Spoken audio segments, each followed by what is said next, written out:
त्रिदलं त्रिगुणाकारं त्रिनेत्रं च त्रियायुधं त्रिजन्म पापसंहारं एकबिल्वं शिवार्पणम्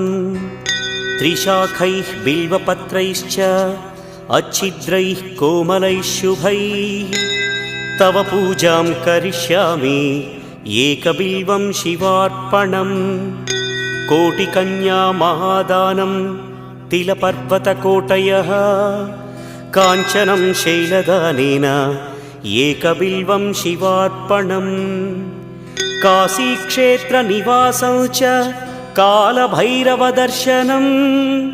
प्रयागे माधवं दृष्ट्वा एकबिल्वं शिवार्पणम् इन्दुवारे व्रतं स्थित्वा निराहारो महेश्वर नक्तं हौष्यामि देवेश एकबिल्वं